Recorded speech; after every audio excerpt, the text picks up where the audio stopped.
Baik, kita mulai saja. Selamat sore. Assalamualaikum warahmatullahi wabarakatuh. Waalaikumsalam warahmatullahi wabarakatuh.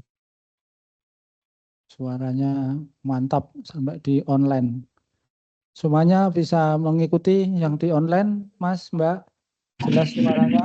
Bisa, Pak. Bisa, Pak. Bisa, Pak. Baik. Bisa, Pak. Ada yang bisa nurunkan volumenya, dia lebih kencang dari kita. Nggak bisa ya? Baik, jadi hari ini saya kira diskusi saja yang berkenaan dengan pencemaran atau kajian yang akan dilakukan nanti kelak saat menyusun tesis. Jadi kalau materi nanti ekonya muncul.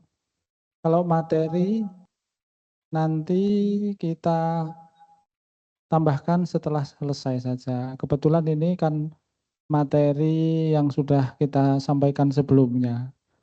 Sudah ada apa itu kita sampaikan mengenai pencemaran, definisi, kemudian jenis-jenis cemaran, dan juga objek yang menjadi pencemaran dari air, udara.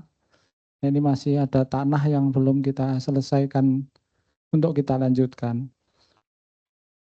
Baik, saya agak lupa apa yang sudah kita infokan minggu-minggu yang lalu. Tugas dari Pak Fuad sudah disampaikan, sudah dievaluasi belum? Tugas dari Pak Fuad apa yang kemarin sudah disampaikan?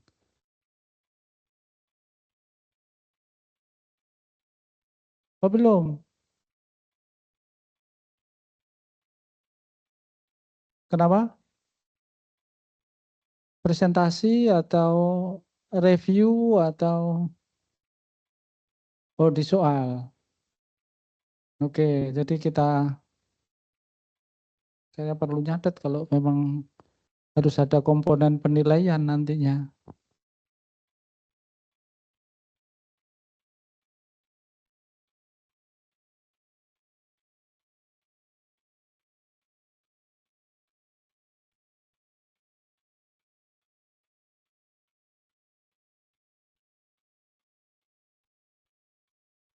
Jadi sekaligus kita menyampaikan materi, sekaligus juga diskusi dan akan kita jadikan sebagai salah satu materi nanti partisipasi. Karena komponennya kan ada tugas, ada proyek, ada partisipasi, ada UTS, UAS.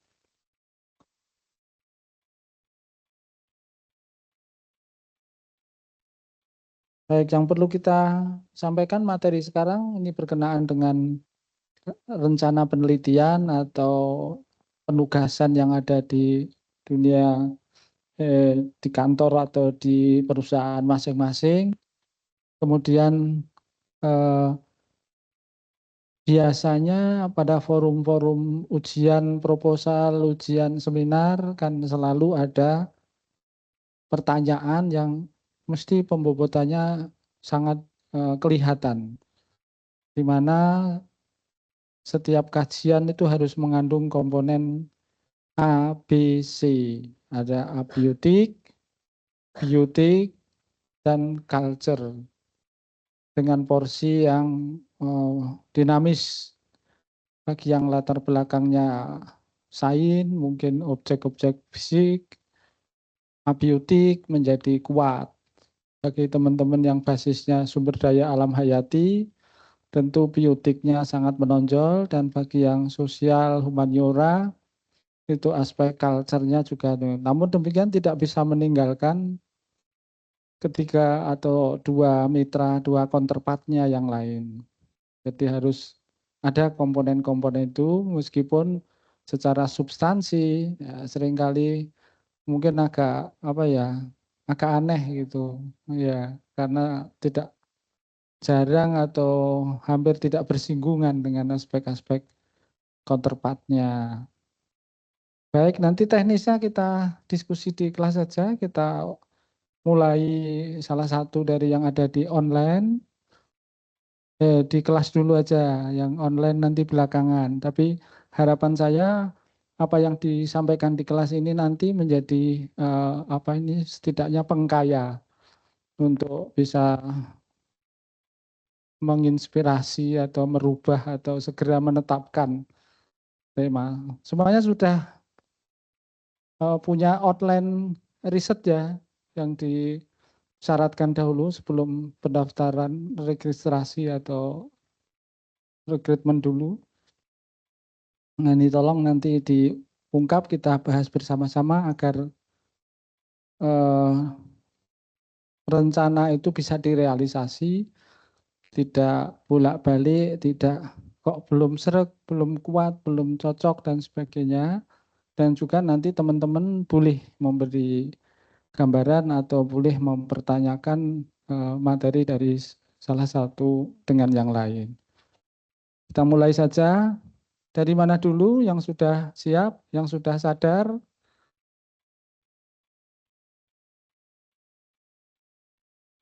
Belum siap? Ya, ini kalau tidak dipaksakan nanti sampai semester keberapa ini akan muncul gitu. Ya dari putri-putri dulu yang biasanya tertib. Silakan nomor 1 untuk menjadi, ayo disampaikan rencana atau outline apa yang akan dikerjakan nanti. Mbak Ning, Mbak siapa namanya? Ada anu ya, Mbak Padmanya enggak, Ningnya enggak ada ya? Ada yang di Padma. Ya, wes. Ya Mbak Padma, duluan. Wih, sudah punya dia. Temanya apa? Kemudian permasalahannya apa? Pendekatan yang akan dipakai nanti bagaimana? Syukur sudah punya rencana data atau parameter indikator yang mau diintip. Mbak Padma, ayo. Ya boleh kalau sudah berubah pikiran, sudah apa itu sadar atau sudah anu boleh diganti ya silahkan. Monggo. Sorry ada mic satu lagi. Dibantu biar dari kelas online. Ya mohon maaf ini dari kelas online harus bisa mengikuti. Makanya kita double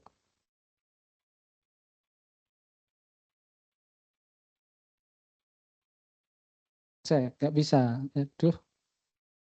Nah. Cek, cek.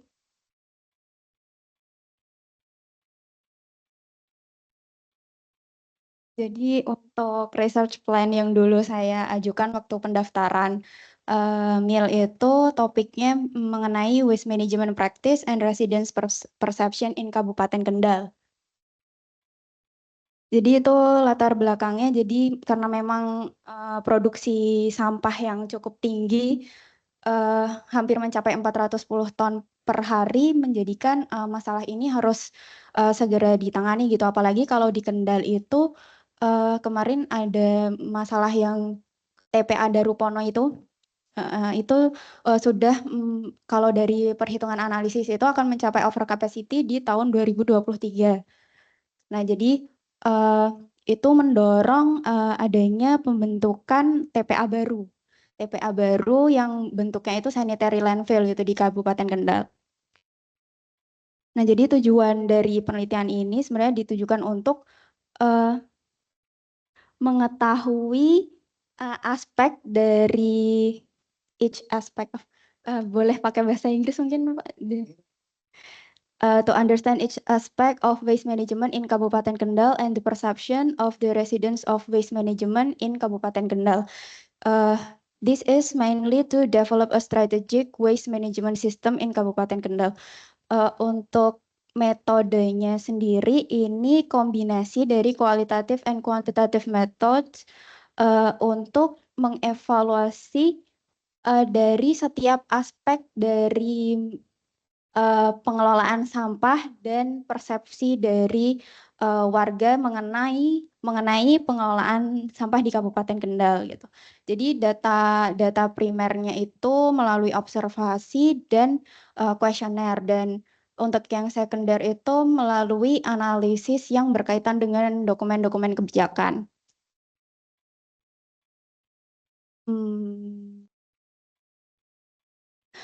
Untuk pengumpulan datanya, untuk data primernya itu melalui interview dan pengisian kuesioner, observasi, sedangkan untuk pengumpulan data sekundernya itu melalui laporan-laporan maupun kajian kebijakan dari stakeholder di Kabupaten Kendal mengenai pengelolaan manajemen persampahannya. Untuk analisis datanya sendiri, di sini saya sebenarnya sudah ada terkait skema bagan kerangkanya gitu. Kerangka Jadi pikir, ada kerangka pikir, ada ya, kerangka kerja, boleh nanti jadi di sini terbagi jadi dua, yaitu karena tadi yang mau dianalisiskan mengenai manajemen pengelolaan persampahan dan resident perception. Jadi itu terbagi jadi dua untuk proses analisisnya. Yang pertama, waste management aspeknya itu nanti dianalisis melalui 5 aspek, mulai dari operasional technical aspeknya, pembiayaan, institusional aspek, legal regulatory, dan community participation. Untuk yang operasional technical aspeknya dilakukan analisis menggunakan kuantitatif. Jadi kita lihat sistem operasionalnya itu bagaimana. Kemudian untuk pembiayaan, aspek pembiayaan itu melalui kuantitatif juga dengan menganalisis jumlah dari biaya yang diperlukan dalam pengelolaan sampahnya, baik itu maintenance-nya ataupun biaya retribusinya. Kemudian untuk institutional aspek dan legal itu melalui proses kualitatif, karena di sini kita mau mengevaluasi kebijakannya. Dan untuk community participation-nya itu melalui analisis kualitatif juga dengan menganalisis mengenai efektivitasnya dari partisipasi masyarakat di Kabupaten Kendal, yang nanti itu akan menjadikan yang dari kelima aspek itu akan menghasilkan mengenai evaluasi dari manajemen pengelolaan sampah untuk di Kabupaten Kendal. Sedangkan untuk persepsi residen itu nanti akan terbagi menjadi 3 variabel, yaitu sosiodemografik, metode pengelolaan sampah oleh masyarakatnya, dan persepsi di antara masyarakat mengenai pengelolaan sampah, yang itu nanti dianalisis secara kuantitatif untuk mengetahui sosiodemografik aspeknya mengenai pemrosesan sampah di tiap rumah tangga gitu. Jadi nanti dihasilkan persepsinya itu bagaimana mengenai manajemen pengelolaan sampah di Kabupaten Kendal, sehingga kita bisa merumuskan rekomendasi yang tepat mengenai pengelolaan manajemen sampah. Jadi sudah sangat banyak. Tapi kalau banyak itu nanti harus dipilah-pilah, jangan sampai bagus secara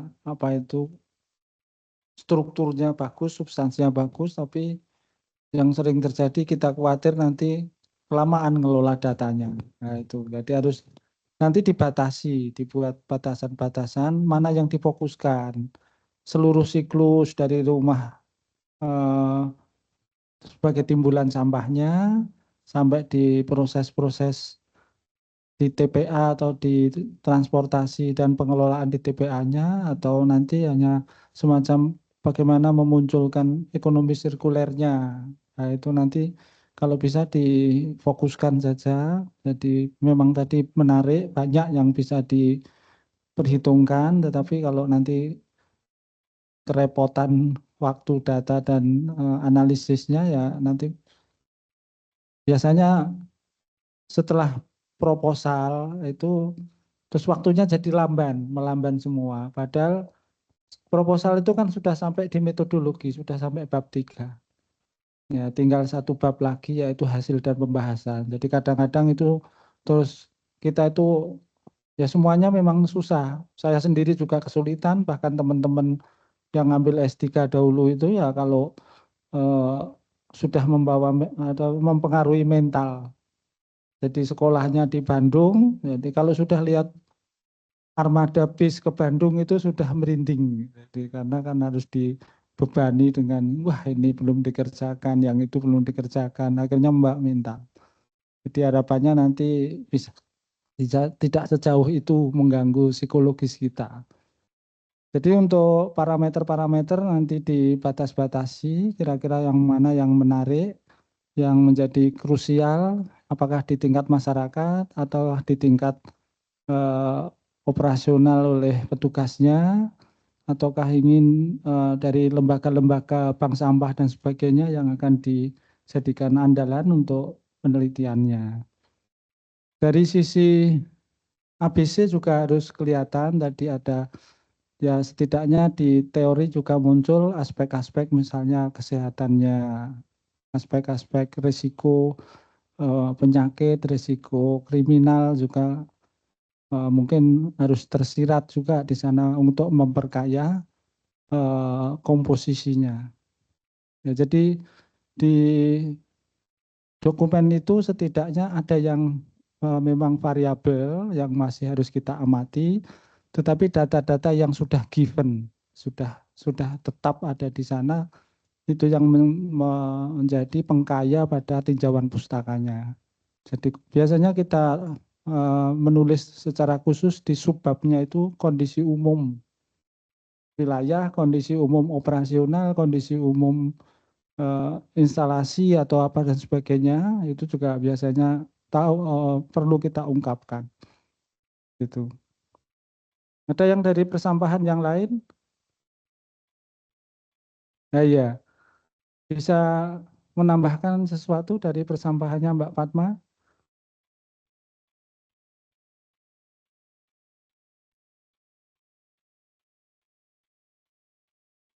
Ya izin, Ya. karena kebetulan kan saya kerjanya di bidang anggaran Oh, Kota gitu. Semarang. Iya. Jadi saat ini sih kita ingin mengambil tentang arah kebijakan dan pola penganggaran terkait pengelolaan sampah. Iya. Jadi kan APBD Kota Semarang 5,9 triliun. Itu dialokasikan untuk DLH itu berapa miliar, terus khusus untuk sampah itu berapa miliar, dan alokasi anggaran itu tuh sebetulnya untuk kegiatan apa aja kan gitu.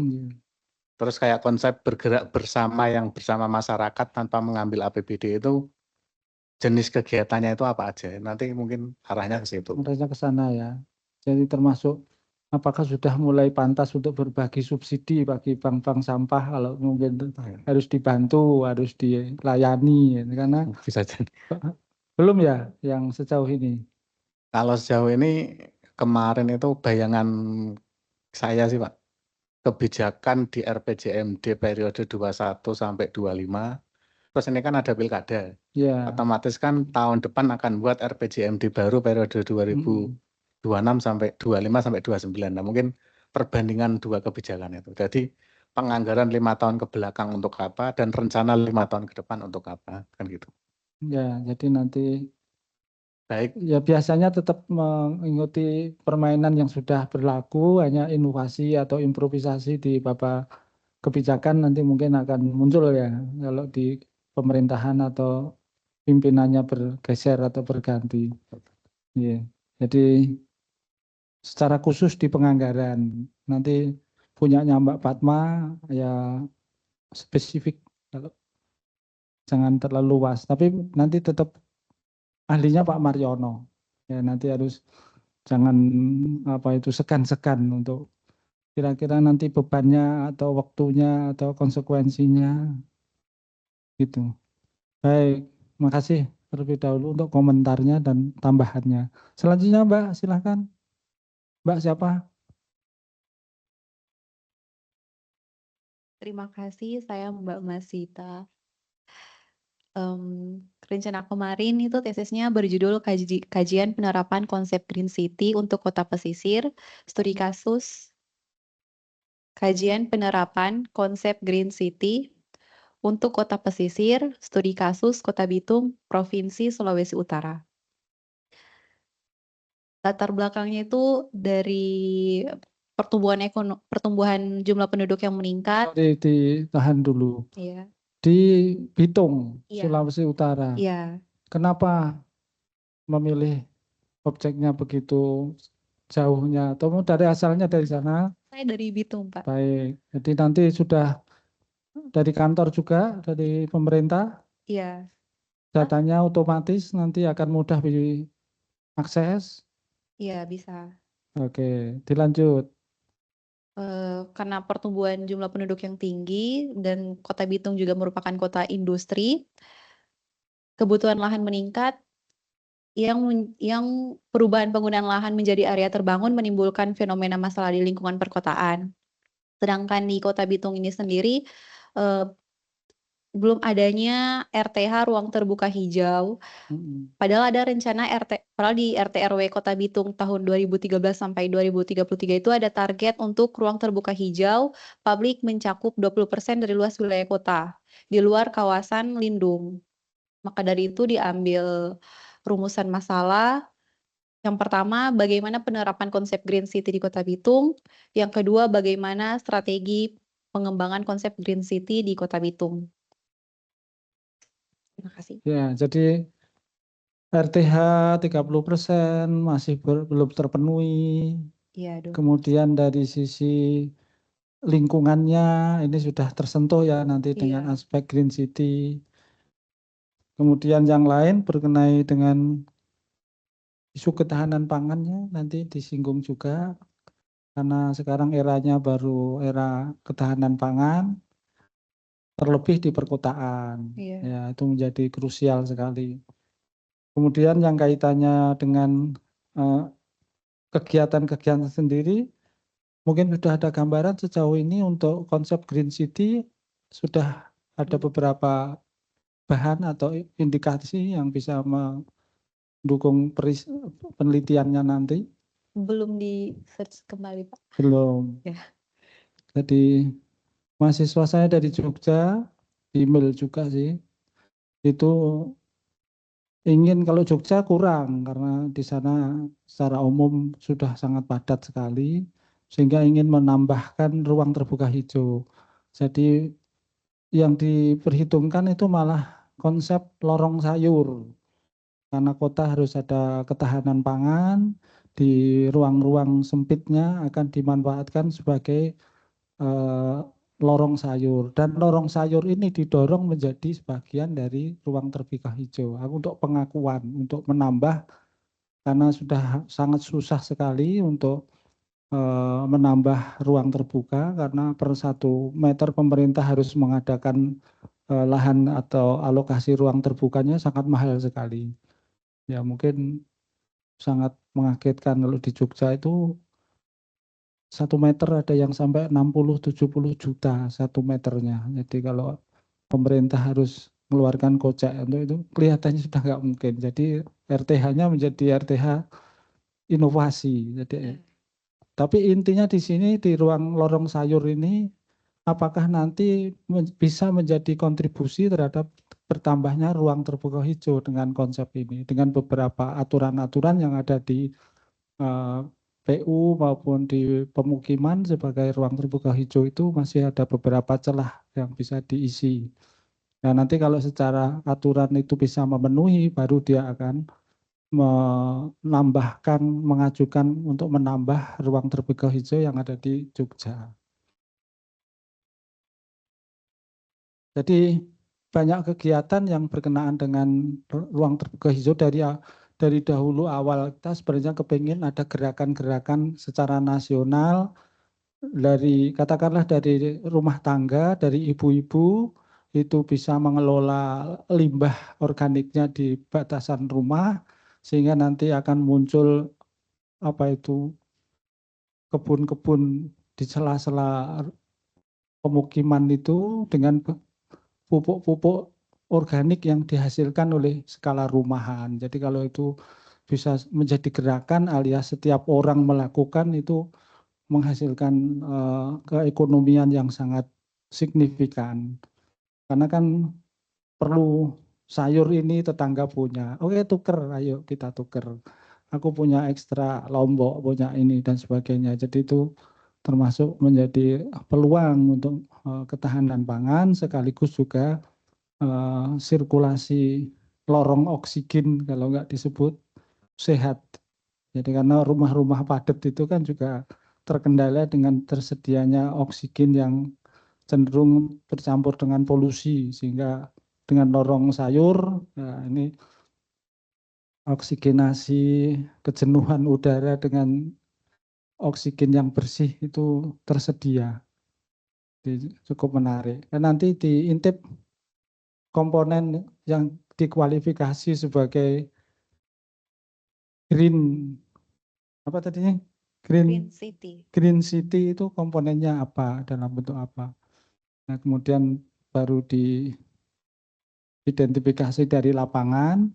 Secara teoretik ini ada gambaran 10 isu atau 10 poin. Nah, di lapangan sudah tersedia, sudah mulai diterapkan yang mana saja. Nah, kurang-kurang yang belum maksimal baru nanti diwacanakan secara teoretik. Nah, itu nanti akan bisa terbentuk ya, semacam strategi, nanti strategi untuk menggerakkan Green City melalui kegiatan-kegiatan tambahan yang dievaluasi, dianalisis. Baik, ada yang setara Green City atau pertanian perkotaan, ini sangat menarik. Jadi kotanya sejuk, panasnya terserap, terlindung oleh tanaman, tanaman sendiri butuh cahaya matahari. Jadi sebenarnya sangat selaras, sangat sinkron untuk bisa menerapkan green ekonomi dan green city ini untuk mendukung kelestarian lingkungan dan ketahanan pangan. Baik, dilanjut, silakan Mbak. Nama? Nama saya Cindy Dwi Septiana. Judul tesis saya berjudul Kajian Pengelolaan Limbah B3 di RSUD Sultan Imanuddin Pangkalan Bun, Kalimantan Tengah untuk mewujudkan konsep Green Hospital. Sebenarnya kenapa saya mengambil judul ini saya mengembangkan dari judul skripsi saya dulu, Pak. Dulu skripsi saya tentang limbah B3 juga. Yang menjadi latar belakang dari masalah ini, karena di Rumah Sakit RSUD Sultan Imanuddin itu kan akreditasinya sudah paripurna, Pak. Jadi di sini saya mau mendorong rumah sakit itu untuk bisa terus berkembang maju untuk menerapkan konsep Green Hospital. Di sini saya terkait prinsip dari Rumah Sakit Hijau sendiri ada 5 komponen. Yang pertama ada efisiensi energi, pengelolaan limbah, penggunaan bahan ramah lingkungan, pengelolaan air, dan desain lingkungan yang baik. Namun di sini saya menekankan di konsep pengelolaan limbah, khususnya di limbah B3. Di sini mungkin yang akan saya kaji pertama adalah perilaku dari petugas limbah B3 sendiri, ada cleaning service, sanitarian. Ketiga, mungkin nanti metode yang akan saya gunakan metode kualitatif karena saya akan mewawancarai dengan secara mendalam di responden saya nanti. Kemudian output dari penelitian saya ini untuk mengkaji bagaimana pengelolaan limbah B3 di RSUD Sultan Imanuddin dan untuk merumuskan strategi pengelolaan limbah B3 di RSUD Sultan Imanuddin untuk mewujudkan konsep Green Hospital. Mungkin nanti instrumen yang saya gunakan itu saya masih agak bingung, Pak. Pertama, waktu S1 itu kan saya karena bidang saya itu sanitasi, dulu saya tuh pakainya di Permenkes nomor 7 tahun 2019 tentang aspek kesehatan lingkungan rumah sakit, tapi saya mengambil di aspek pengelolaan limbahnya. Mungkin untuk pengembangan ini nanti untuk terkait strateginya, mungkin saya menggunakan Permen LH nomor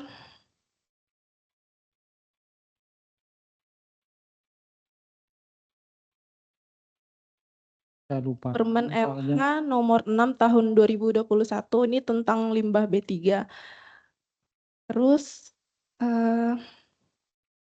jadi sudah purna dalam arti secara akreditasi iya, sudah baik. memadai, sudah baik, Iya, kemudian masih perlu disoroti terlebih khusus terhadap limbah limbah B3. B3 Jadi karena limbah B3 ini memang secara khusus pengelolaannya luar biasa karena tidak iya, semua wilayah ada agen atau penerima pengelolaan iya, limbahnya. Jadi ini yang menjadi harus ada strategi atau iya betul langkah-langkah Pak. secara khusus.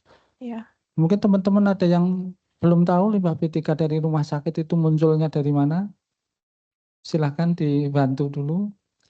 Ya, contoh limbah B3 itu kalau misalnya limbah patogen itu seperti organ tubuh manusia, mungkin hasil operasi janin manusia atau bekas amputasi dan lain sebagainya, itu kan perlu penanganan khusus, tidak boleh dibuang sembarangan.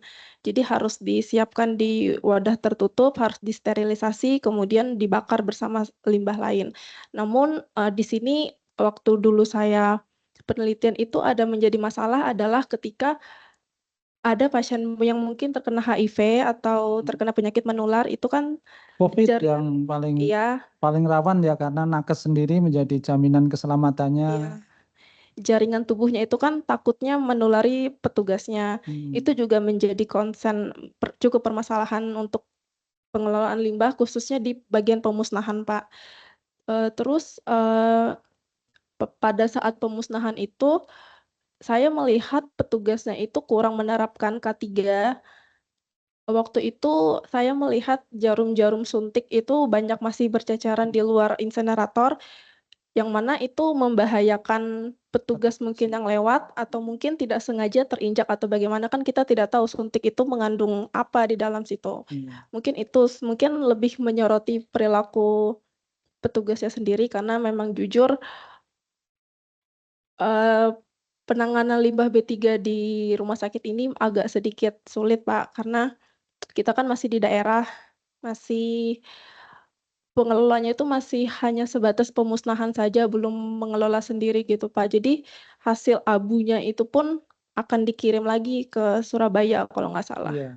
Bahkan Semarang juga belum Iya, ada layanan untuk mengelola B3 secara tuntas. Gitu. iya, Memang sangat spesifik, menyimpannya harus ada aturannya, memindahkan juga harus iya, ada laporannya, iya dan itu benar, tidak Pak. sekedar melakukan tindakan penanganan, tapi laporannya juga dipantau ketat Iya, ini perubahan-perubahannya. Tapi kasus-kasusnya nanti bahwa sebagai latar belakang bahwa B3 itu juga mempengaruhi operator baik itu di tingkat tenaga kesehatan maupun tenaga kebersihan lingkungannya itu biasanya juga tercatat bahwa terjadi infeksi, terjadi apa itu. Waktu itu pernah ada kejadian, Pak, petugas inseneratornya itu kena jarum suntik. Mm-mm. Jadi dia lupa pakai sepatu boot, cuman pakai sendal biasa aja, terus kena injak. Jadi langsung dilakukan penanganan segera, takutnya terinfeksi penyakit. Iya.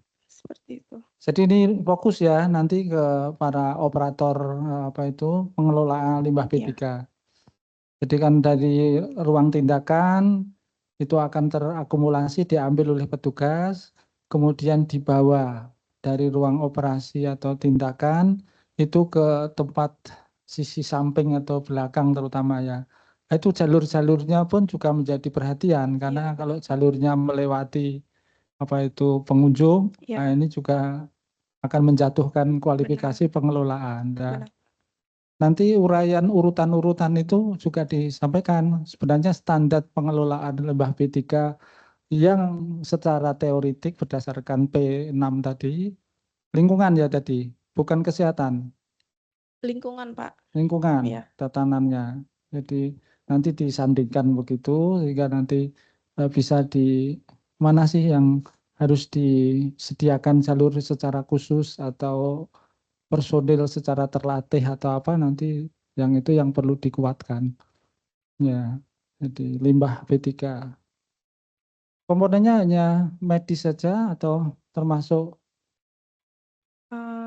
Komponennya ronsen itu ada limbahnya enggak? ronsen kayaknya nggak ada, Pak. Tidak termasuk Iya. penghasil atau menghasilkan limbah B3. Ronsen mungkin lebih ke alatnya aja ya, Pak. Kan limbah B3 itu kan banyak jenisnya ya, Pak. Ada limbah padat, limbah medis padat, limbah patogen klinis, dan lain sebagainya. Mungkin itu masuknya ke yang alat-alat itu loh, Pak. Kan kayak misalnya dapur itu kan limbahnya itu biasanya kok dapur? Itu apa, di ruang tindakan itu kan biasanya ada tabung oksigen. Nah, itu tabung oksigennya itu bagaimana pengolahannya? Apakah dikembalikan ke pihak ketiga? Termasuk radiasi kan, Iya. otomatis di ruangan itu semuanya kena radiasi. Iya, Hanya benar, Pak. bagaimana melindungi, mengelola kan juga itu khusus untuk yang sifatnya itu termasuk B3 juga. Iya. Ya, nanti komponen itu juga harus menjadi perhitungan nanti ya. Iya, Pak. Mungkin dikasih apa itu, biasanya tabung terus dikasih baju ya, dikasih penutup atau cover gitu. Kalau yang saya lihat itu cuman diangkut biasa aja, Pak, Iya. disimpan di ruang tempat penyimpanan sementara. Ya, jadi masih ada potensi radiasi yang bisa terbawa kemana-mana. Iya. Baik, kanan dulu. Ayo Mas. Terima kasih Mbak Septi. 1, 2, 3. Selamat sore Pak Prof. Jafron dan kawan-kawan semua. Saya nama saya Hakmal Aryadito Pandu Putra. Saya ingin Hakmal Aryadito. Saya akan berbicara perihal tesis planning outline yang pernah saya buat ketika sebagai persyaratan masuk. Mungkin masih ada banyak perubahan ya. Halo, maaf. Ya, ini yang. Maaf. Mungkin masih ada banyak perubahan karena saya juga mendiskusikan ini dengan yayasan yang pernah saya magangkan. Ada kerjasama sih. Pertama-tama saya ada beberapa, mungkin soalnya ketika saya membicarakan tesis planning, dengan waktu itu pernah ada diskusi dengan Pak Darto. Pak Darto. Nah itu ada berbeda, cuma masih ada perubahan lagi sebenarnya karena ada perubahan di yayasannya itu ada beberapa yang belum siap ketika saya membicarakan ini. Pertama untuk yang pertama, judul pertamanya adalah yang awal-awal ada Land Rehabilitation Monitoring Based on Biomass Counting of Species for Carbon Project in West Java. Yaitu adalah monitoring rehabilitasi lahan berdasarkan perhitungan biomasa dari spesies-spesies yang digunakan untuk carbon project yang berlokasikan banyak di Jawa Barat. Itu sebagai lokasi tempat yayasannya itu bekerja. Secara background, yayasan itu bekerja itu dengan kerjasama dengan petani. Jadi memberikan apa sih namanya? Memberikan bibit gratis. Saprodi, sarana prasarana produksi. Iya, memberikan bibit gratis. Ada pupuk, ada pestisida ya, mungkin baru pupuk sama bibit saja. Cuma karena gratis biasanya petani ada insentif ya. Tapi dengan begitu, karena ini masih berdasarkan land rehabilitation, untuk masa carbon project ini masih dalam tahap inisiatif ya Pak. Jadi waktu saya bicarakan ini dengan yayasan mungkin banyak yang belum siap. Jadi perihal untuk land rehabilitation yang sebelumnya itu hanya berdasarkan CSR. Tapi masih ada sistem monitoring di lapangan di yayasan tersebut. Jadi ada personel yang mahalan. Jadi mungkin ada data yang bisa. Yayasannya yayasan apa? Yayasan namanya Bumi Hijau Lestari. Oke. Jadi karena yang saya pernah datangi itu mereka punya persemaian sendiri, terutama untuk MPTS seperti duren, Multipurpose tree species. yes, multipurpose tree species seperti duren, petai, kopi, alpukat. Lengkeng belum. Lengkeng nggak ada mungkin karena mungkin susah untuk disemai. Terus untuk ada juga kayu seperti suren, sengon, gemelina, eukaliptus, sama manglit.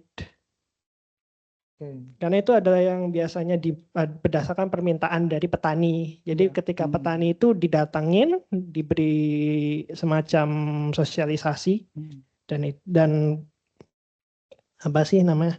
Dan akhirnya berdasarkan permintaan mereka maunya yang mana. Banyak yang tapi juga ada ini Pak, apa sih namanya? Yang cengkeh. Cengkeh. Ya. Ada kayu putih, ada cengkeh, ada kayu, ada buah. Iya. Nah, untuk itu karena sekarang lagi persiapan untuk masuk carbon project, ada mungkin untuk bagian biomass, penghitungan biomasanya itu kan sangat krusial, terutama terhadap perhitungan karbon yang bisa diakumulasi, sehingga mungkin saya merencanakan untuk land rehabilitasi monitoringnya. Tapi jadi ya untuk itu ya yang judul pertama. Nah, lalu ada judul kedua, tapi nggak tahu apakah untuk judul kedua ini yang sebenarnya yang lebih. Sementara Mas Hakman ini masih ikut di yayasan. Sebenarnya sudah tidak. Cuma masih ada komunikasi. Masih ada komunikasi. Nah, untuk ini perihal untuk yang kedua adalah benefit sharing implementation projection for carbon project initiative in agroforestry model of Indonesia farmer. Jadi adalah rencana lokasinya. Rencana lokasinya ya ini karena kan perihalnya itu Dadas Citarum. Ya, nah, untuk carbon project inisiatifnya, tapi masalahnya untuk carbon project inisiatif itu karena ini penggunaannya adalah land ownership-nya itu kepemilikan lahan itu berdasarkan petani sebenarnya. Rencananya ada dibuat dari yayasan, membuat land ownership group untuk menampung petani-petani itu agar bisa masuk ke pasar karbon. Bukan land ownership toh mestinya. Bukan kepemilikan lahan toh. Ya, kan lahannya hanya dikelola aja kan. Iya, sebenarnya lahannya diberi peta, tapi tidak diotorisasi sepenuhnya dengan. Ya, dari yayasan cuma sebagai mediasi, mediator. Nah, tapi untuk yang masa carbon project inisiatif, untuk yang bagian judul kedua, perihalnya adalah karena ini udah masuk carbon project inisiatif, bukan kayak semacam cuma land remediation CSR. Di sini problemnya adalah karena banyak yang belum siap untuk carbon project inisiatif dari daerah. Jadi kata saya dapetin mungkin harus dirubah untuk bagian yang judul kedua ini. Mungkin bisa saya jadikan judul 1 sebagai referensi. Yang untuk yang carbon countingnya, untuk biomass countingnya. Tapi ya mungkin dari saya stock. Ya, carbon stock. Ya. Jadi ini kebetulan kan di Undip juga sudah punya KHDTK. KHDTK itu nanti berkaki dua, yang satu untuk administrasi birokrasinya di Undip, yang satu dengan kementerian LHK. Di kementerian sendiri, instrumen KHDTK itu akan digunakan untuk emisi karbon global. Nanti akan bertransaksi dan sebagainya ke sana. Nah, di situ juga sama, nanti praktek permasalahannya kan juga apakah perlu menghitung karbon stok saja, ataukah nanti sudah harus inisiatif-inisiatif yang lain untuk dikembangkan. Jadi kalau memang belum ada karbon stok, wujud di lapangan sudah berupa apa? Masih lahan pertanian atau sudah mulai muncul kegiatan penanaman yang masif dari CSR. Untuk di lapangan sih sudah beberapa petani itu sudah menanam, Pak. Sudah banyak yang tumbuh, terutama kayak untuk yang pohon-pohon cepat tumbuh kayak sengon gitu, Betul, ya. sudah ada. Jadi dia carbon sequestering itu memang intensif, paling kuat sekali itu kalau sudah mencapai semai ke atas. Tidaknya segini batangnya. Itu sangat kuat di serapan karbonnya sehingga nanti kita mengukurnya ya pertumbuhannya bongsor. Dia cepat gede, cepat menimbun banyak biomasa. Itu jadi memang itu yang jadi pilihan. Oke, jadi untuk tanamannya sudah mulai bisa dihitung carbon stock. Ya, saya kira kalau secara nego dengan data dengan yayasan dan sebagainya memungkinkan ya itu sudah memadai. Jadi lokasinya beda, cuman petani itu sudah kelompok petani binaan dari yayasan ya. Ya Pak, mungkin beberapa petani sudah banyak kalau di itu lokasinya di Kabupaten Bandung sih Pak. Oke. Jadi banyak yang sudah kenal. Di mana? Kabupaten Bandung yang mana? Kabupaten Bandung ada yang dari banyak sih Pak. Banyak ininya saya bahkan karena Banyak. cici semua. Jadi Oh gitu. itu. Yang usah nggak pakai Cikole, nggak pakai si Cikole pakainya. Ya, tapi ada juga yang di Pati sih Pak. Ada yang di Pati sama di Kebumen. Untuk yang di Jawa Tengahnya Pak, Iya. baru 2 itu. Ya, yang penting itu secara hamparan itu sudah kelihatan ada fisiknya gitu loh. Jangan terlalu sedikit atau terlalu muda atau terlalu kecil. Sehingga nanti hitungannya sangat kecil sekali angkanya. Nanti kurang memberi proyeksi-proyeksinya agak susah. Tapi coba dicek dulu mana padi. Sementara ini untuk masa studi ini semuanya di full di Semarang atau harus bolak-balik? Ini masih full di Semarang Pak. Ya, kalau ada yang di Pati kan sangat tersedia, jaraknya juga lebih praktis. Ya ini cukup menarik ya nanti untuk analisanya sudah ada 2 alternatif, nanti silahkan dari yayasan mengendaki yang mana, dari teknis di lapangan mana yang lebih akomodatif, ya syukur nanti carbon stock itu Pak Fuad bisa, saya juga bisa mendampingi lah kalau carbon stock. Syukur kalau mau pindah ke KHDTK kita dengan senang hati, ada datanya semua. Terima kasih Pak. Ini tergantung. Selanjutnya dari sampah Mas, monggo Mas siapa?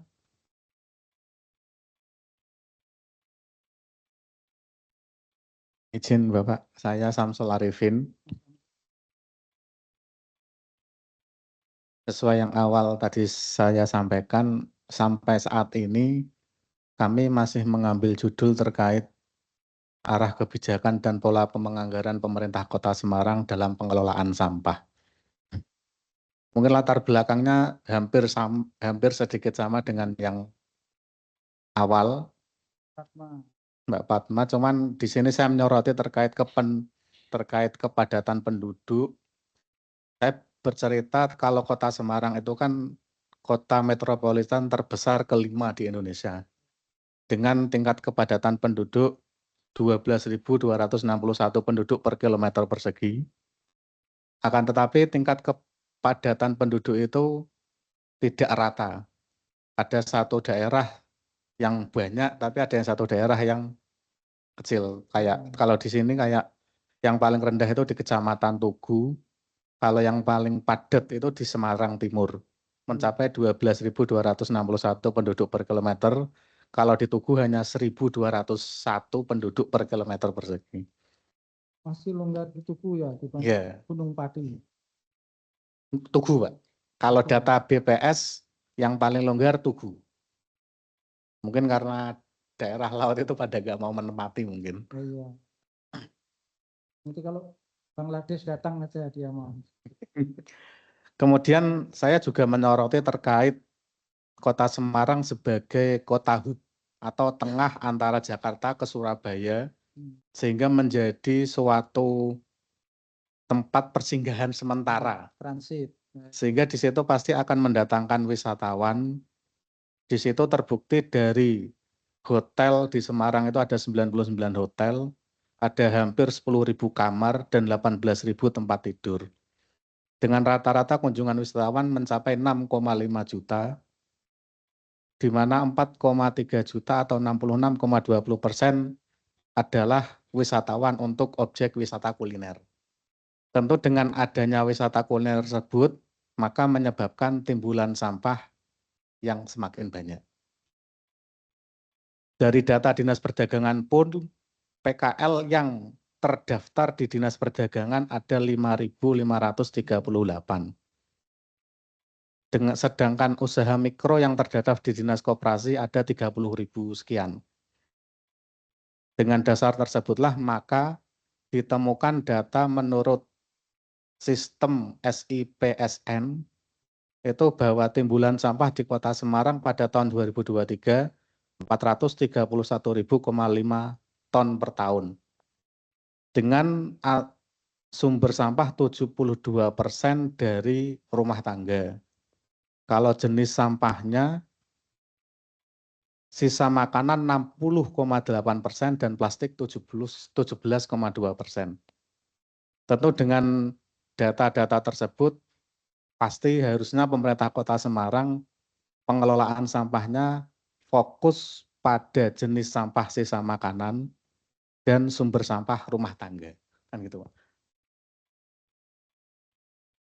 Setelah itu saya menyoroti terkait APBD Kota Semarang yang pada tahun 2024 ada 5,9 triliun, kurang 46 miliar mencapai 6 triliun, dengan alokasi anggaran untuk Dinas Lingkungan Hidup 126 miliar atau 2,13%. Dan pada program kegiatan pengelolaan sampah 83,6% atau 66,06% dari pagu Dinas Lingkungan Hidup. Jadi ada 66% pagu dari alokasi untuk Dinas Lingkungan Hidup untuk pengelolaan sampah. Cuman pengelolaan sampah di Dinas Lingkungan Hidup itu jenis kegiatannya apa, yang datanya belum kita temukan yang nantinya akan menjadi hasil penelitian tersebut. Kemudian dari angka 83 miliar kan kemarin yang sempat dicontohkan sama Pak Jokowi itu kan penanganan stunting, alokasinya besar tapi untuk SPPD, Mamin dan lain sebagainya. Begitu juga saya menyoroti angka 83 itu SPPD-nya berapa, Maminnya berapa, ATK-nya berapa, dan jenis untuk sampahnya sendiri itu berapa. Itu yang mungkin data lebih dalamnya untuk hasil penelitiannya tersebut. Memang ya untuk SPPD rata-rata. Nah, Ya, ini kan secara proporsi ada nggak sih itu setiap anggaran tuh tersedia maksimal berapa persen untuk SPPD? Kok kelihatannya bersemangat sekali. Baik di Undip sendiri ya semangat kalau sudah ngalokasi. Tapi Undip sekarang dipotong besar-besaran. Karena sudah bisa forum, sudah Zoom, sudah banyak media yang dipakai, jadi sudah agak dipotong. Jadi SPPD. Karena udah viral juga dan aplikasi penganggaran itu kan bisa diakses. Iya, jadi SPPD Dinas Lingkungan Hidup berapa itu kan aslinya semua orang bisa mengakses. Baik. Akhirnya dia mungkin agak harusnya lebih teliti. Mungkin arah dari penelitian saya seperti itu, jadi 83 miliar di tahun 2024, tentu ke belakang sampai 2021 rencana saya, dan rencana 5 tahun ke depan. Itu untuk apa saja dan apakah penganggarannya itu hanya di Dinas Lingkungan Hidup atau sebetulnya ada CSR yang lainnya yang mungkin itu nanti menjadi metode kualitatif yang akan saya tanyakan ke Dinas Lingkungan Hidup. Baik, jadi ini sifatnya ngintip ya, untuk apa saja sih. Betul. Nah, kemudian nanti kalau ada yang terlalu besar, terus mestinya terus dikelola, kegiatannya bisa dialih-alihkan. Ya harapannya termasuk tadi subsidi-subsidi yang kaitannya dengan pengelolaan bank sampah atau ekonomi sirkuler sehingga dapat tambahan sarana prasarana atau tambahan pelatihan pembinaan gitu ya, mungkin itu menjadi solusi karena memang sumber sampah itu ya sekarang mungkin ya rumah tangga pun juga tidak serta-merta itu dari kegiatan ya terutama saya kira apa itu yang sifatnya online itu yang juga belanja online itu kan semuanya berbungkus lipat semuanya, lipat. Jadi tidak seperti orang belanja di kampung tetangga itu paling pasti kresek satu. Kalau ini sudah ada bungkusnya, ada kreseknya, ada, jadi ya malah banyak. Jadi menarik sekali, mungkin nanti jauhnya gitu ya mungkin bisa menampilkan proporsi-proporsi harapannya ya untuk kegiatan termasuk tadi subsidi atau kegiatan operasional atau kegiatan belanja-belanja itu bisa secara porsi-porsi bisa lebih kelihatan gitu di sana. Berarti temannya Mas Agus dengan di lingkungan apa di penganggaran? Kalau saya di BPKAD penganggarannya. Oh, malah BPKAD. Ya. Kemarin Mas Agus yang Kita di ngintip, kalau saat ini sih yang bisa kita lakukan ngintip DPA-nya kan gitu. ya, Belum ya sampai apa-apa. ke kegiatannya. Kan. Ya. Tapi nanti tetap ya artinya karena kita lingkungan harapannya itu penganggaran yang belum jelas atau harus bisa direduksi itu didorong ke arah lingkungan. Gitu nanti harapannya bisa secara substantif pembobotan ABC tadi bisa masuk gitu. Mungkin gitu. Baik, terima kasih Mas. Selanjutnya di belakang Mbak Sisan kenalan soalnya. Perkenalkan Pak, nama saya Devi. Di sini saya sebenarnya proposalnya tuh ada di laptop satunya Pak di rumah. Jadi saya secara keseluruhan aja ya Pak. Iya, keseluruhan nggak Judulnya apa-apa. itu mengenai struktur vegetasi komposisi dan estimasi cadangan karbon tegakan di KHDTK Wanadipa Pak. Melanjutkan penelitian saya yang waktu S1 Pak, seperti itu. Tapi untuk yang tadi Bapak Jafron jelaskan mengenai sudah ada datanya dan kurang mungkin ditambahkan inovasi lah, mungkin nanti saya bisa langsung bimbingan langsung ke Pak Jafron saja. Sudah langsung bimbingan sih. Enggak hari ini. Sebelum proposal sudah bimbingan.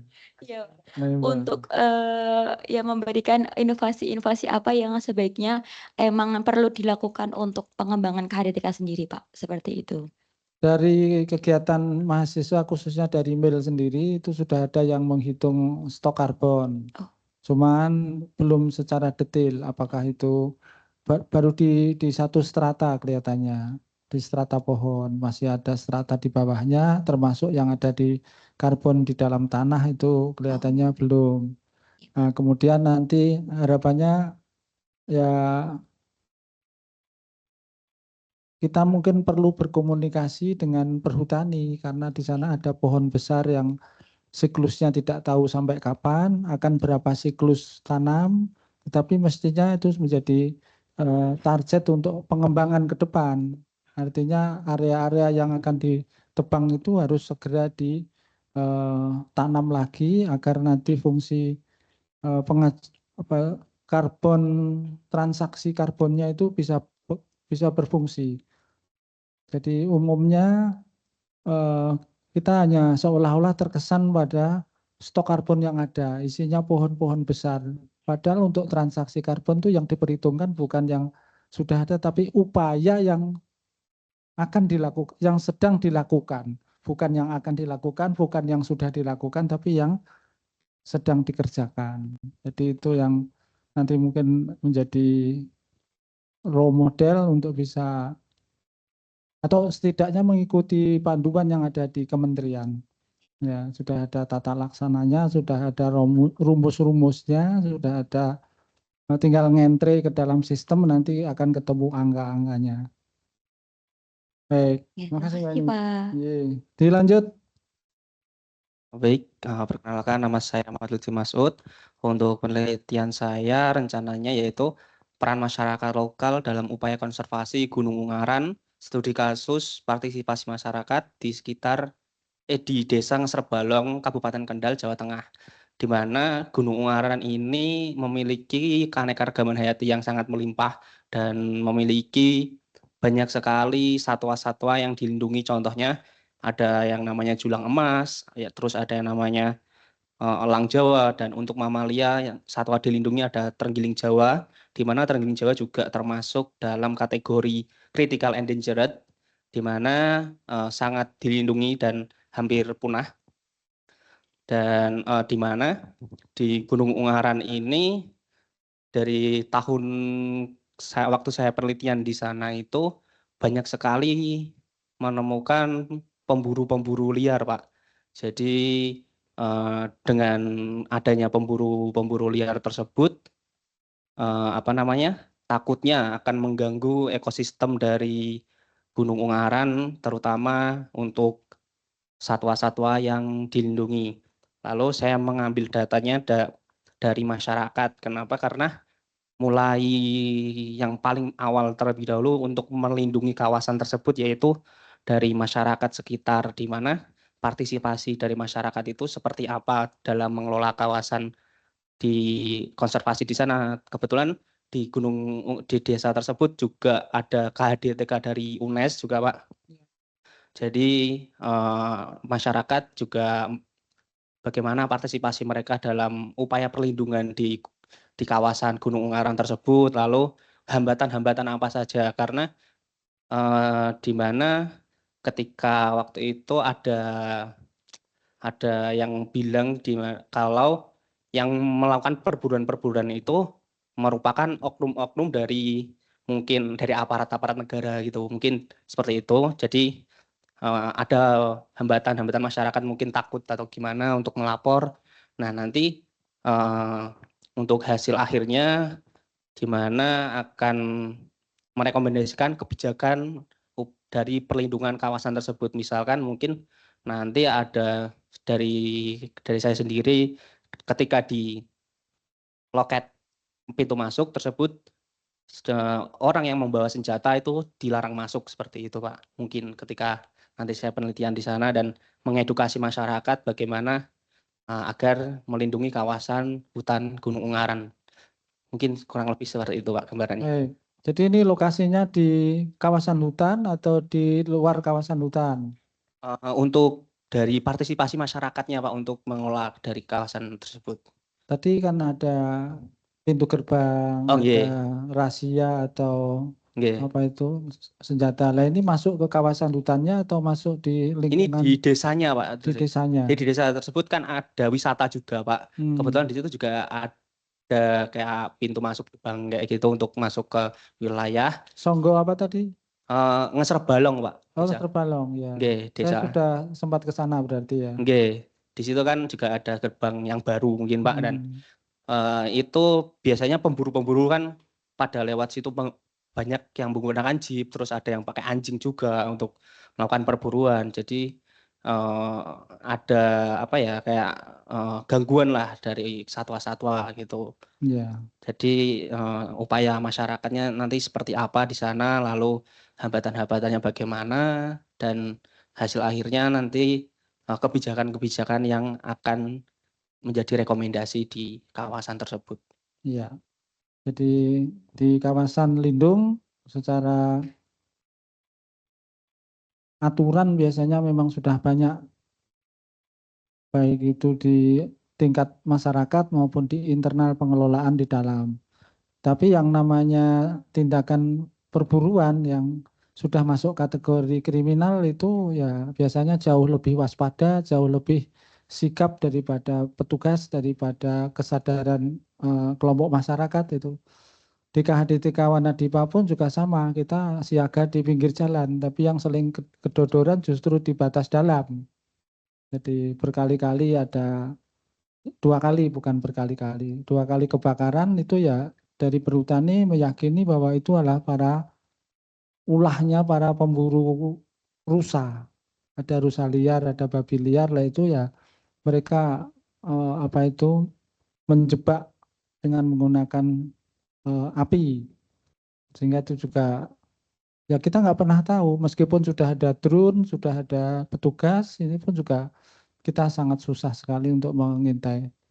Jadi ini masih pengalaman juga, masih pengembangan juga, ya mungkin nanti dari sisi pengelolaan masyarakat itu sangat penting untuk bisa membantu, apalagi di luar kawasan hutan, itu sangat penting. Jadi yang menjadi catatan itu hewan-hewan langka yang dilindungi, yang menjadi kekayaan itu tidak hanya di aktif di area hutan lindung, tapi ya harus tentu keluar karena dia tidak penting untuk ada KTP-nya, ya kesana kemari ya bebas. Tapi kalau masyarakatnya tidak paham, tidak sadar atau tidak peduli dengan lingkungannya, ya yang jadi korban ya kehidupan alami liarnya. Jadi nanti masyarakat itu ya susah-susah gampang. Jadi untuk bisa dilibatkan. Jadi di lokasi KHDTK kita itu ya sejarahnya masyarakatnya itu ya kontra. Jateng Valley mungkin saya bisa sampaikan di kelas ini saja terbatas, bisa saya katakan gagal. Karena mereka gagal mengakomodasi sosial kemasyarakatannya. Di steril, nggak boleh mengerjakan di dalam. Akhirnya ya mereka menolak dengan cara malah melawan. Jadi hutannya dibakar, pekerjaannya diganggu, apalagi ditambah dengan kondisi lahan yang tidak stabil, bangunan-bangunan mahal semuanya di sana. Jadi ya gara-gara hubungan yang kurang bagus.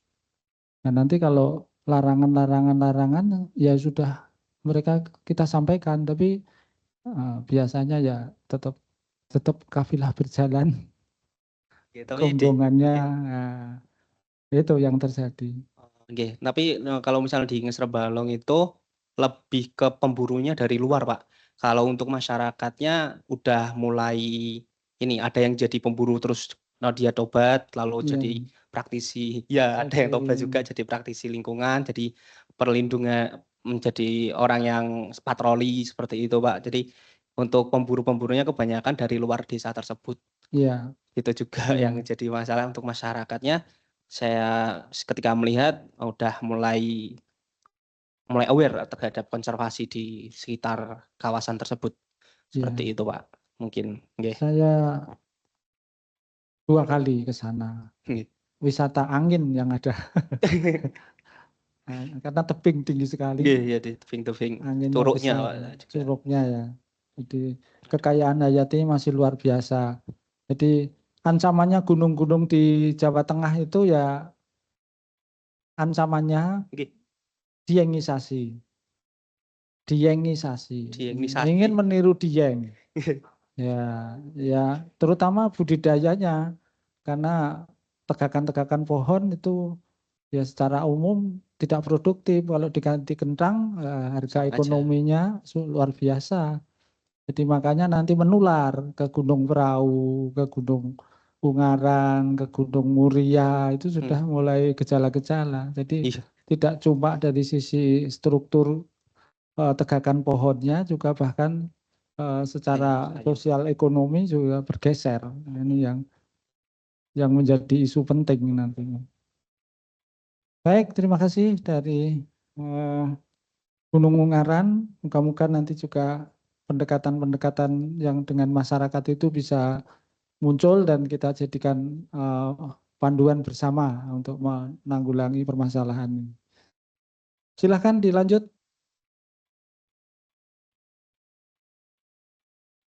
Perkenalkan, nama saya Reza Aulia. Di sini saya mengambil judul itu terkait kerentanan pesisir terhadap kenaikan muka laut di Kabupaten Demak.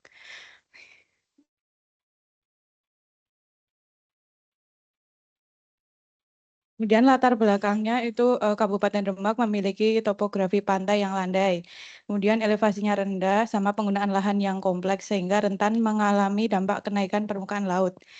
Nah, banjirop itu sebagai dampak negatif dari kenaikan muka air laut yang merupakan ancaman serius karena dapat merusak pemukiman, fasilitas umum, serta penggunaan lahan. Di sini tujuan penelitiannya ya, yang pertama mengidentifikasi tingkat kerentanan fisik wilayah pesisir dan kerentanan sosioekonomi masyarakat pesisir di Kabupaten Demak. Kemudian ada mengidentifikasi model sebaran spasial genangan banjirop. Kemudian ada menentukan konsep strategi adaptasi masyarakat pesisir. Itu, Pak. Baik, jadi ini kaitannya dengan fenomena penggenangan atau penenggelaman Jadi memang Demak dan Semarang itu hampir sama dari sisi apa itu struktur tanahnya karena cukup dekat dengan Gunung Ungaran. Jadi matrik-matrik yang terbawa sebagai lumpur itu belum semuanya selesai menjadi material yang inert, pasir, batu atau lanau itu belum karena masih berupa bahan yang masih busuk, masih degradasi. Dari proses degradasi itu kira-kira ada yang menyebut nanti sisanya tinggal 30%. Jadi yang 70% itu mengalami reduksi yang sangat signifikan. Artinya dari sisi struktur tanah itu mimpes, seringken. Sehingga dari sisi substratnya sendiri memang seringken, dari sisi beban kota juga bobotnya berat, sehingga itu juga mempercepat seringkennya. Yang kedua pengambilan tanah, terutama air dalamnya juga mungkin di kawasan-kawasan tertentu izinnya 1, operasionalnya lebih dan sebagainya itu. Dan yang paling utama ya termasuk meningkatnya muka air laut sendiri. Jadi double atau bahkan triple fungsi yang bergerak di sana. Jadi nanti Demak dan Semarang itu hampir sama. Kemudian nanti untuk ini nanti keluarannya apa Mbak? Apakah masyarakat itu dengan kondisi tenggelam, terapung atau ada air itu harus bagaimana begitu atau tetap akan bersenandung dengan kemiskinannya, dengan keterbatasannya gitu atau dengan mau memberikan ini loh air yang ada di sekitar rumah itu harus dibeginikan kita dalam kondisi punyanya bukan halaman tanah tapi halaman air ini harus bisa muncul sayur mayur, lauk pauk, bahan pangan dan seterusnya gitu. Namanya daerah suboptimal. Yaitu area-area suboptimal. Gersang itu juga suboptimal. Tidak bisa dipakai karena ada salinitasnya. Mau ditabur ikan tawar nggak bisa, mau ditabur ikan asin nggak cocok, akhirnya mahal secara gitu. Kira-kira gimana untuk luaran yang diharapkan? Kalau punya saya nanti ini yang di masyarakatnya ya Pak, itu cuma apa sih yang udah dilakuin masyarakat terkait ini banjirop itu? Strategi adaptasinya apa aja? Kan itu ada pola-polanya, pola mundur apa yang pola protektif sama adaptif itu apa aja yang udah dilakukan masyarakat gitu Pak? Oke. Jadi kalau di Semarang ya acuannya misalnya di Tambak Lorok ya. Tambak Lorok itu setiap 4 tahun mereka harus menumpangi rumah baru di atas rumah lama.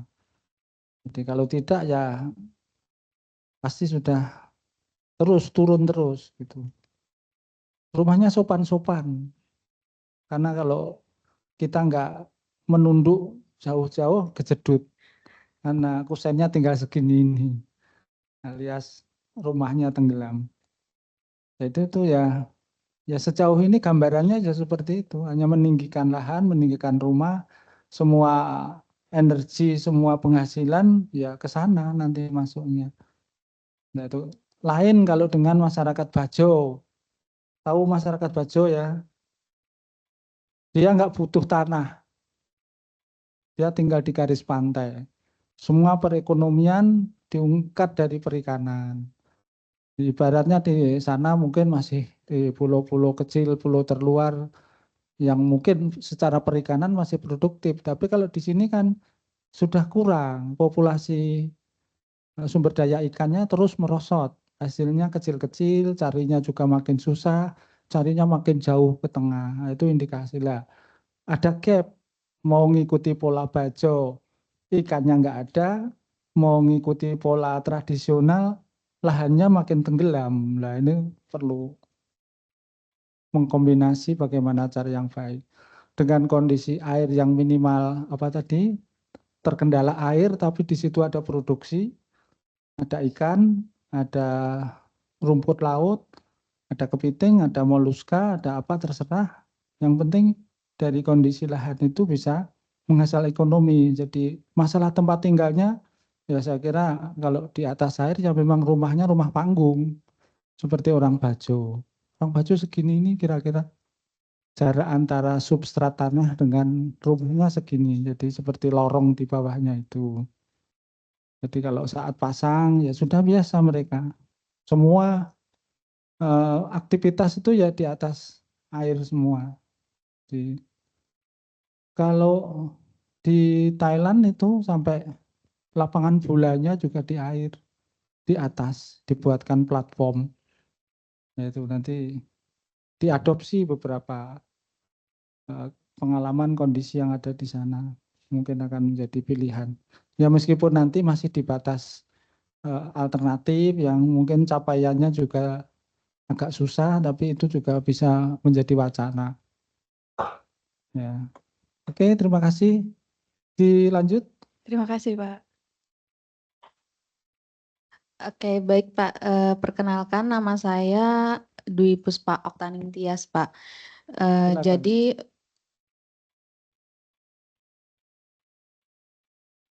Terus. Oke, baik. Untuk rencana proposal tesis saya itu masih berkaitan sama Dwi Puspa Oktaning Tias, Pak.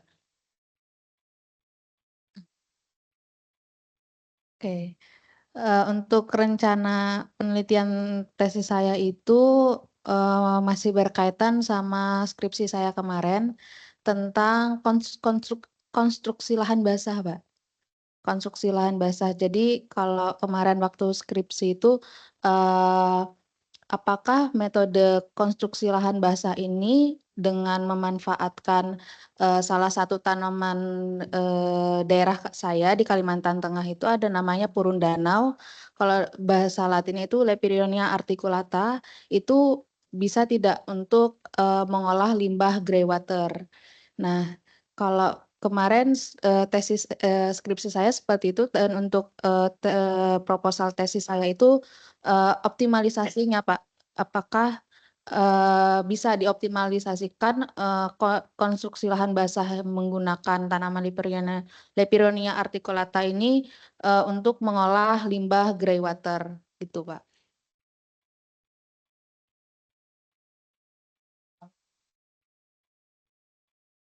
Semi akuatik, Pak. Ya. Ya, ya seperti enceng gondok ya.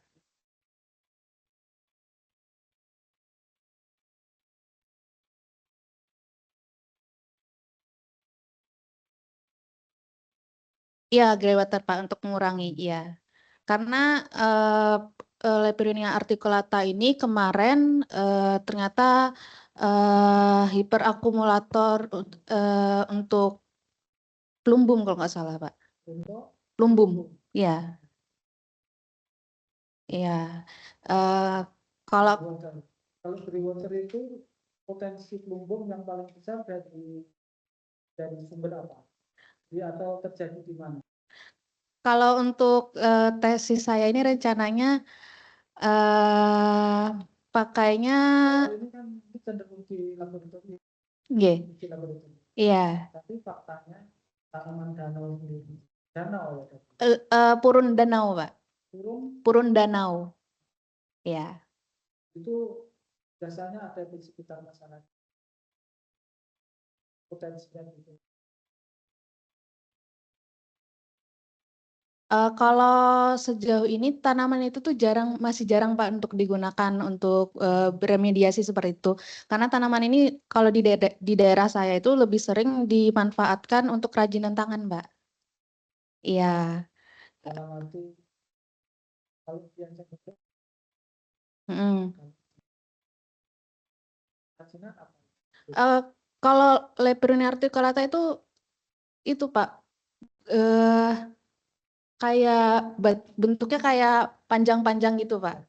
Ya batangnya. Ya batang tetangganya itu dimanfaatkan sebagai tikar, terus topi dan sebagainya gitu sih, Pak. Ya kalau dari itu sebagai bahan instrumen untuk beremediasi hasil panenannya atau pemanfaatannya bisa digunakan sebagai kerajinan. Iya, benar. Jadi sekaligus ya termasuk volume sirkuler. Iya, benar. Bisa digunakan untuk dan langsung oleh misalnya. Iya, benar Pak. Iya, rencana begitu Nah, juga. nanti kira-kira potensi polutan yang akan diambil dari water secara terbuka limbah dari mana ya? Bukan. Itu kalau saya masih skala lab sih Pak, masih skala kecil gitu, masih rumah tangga aja.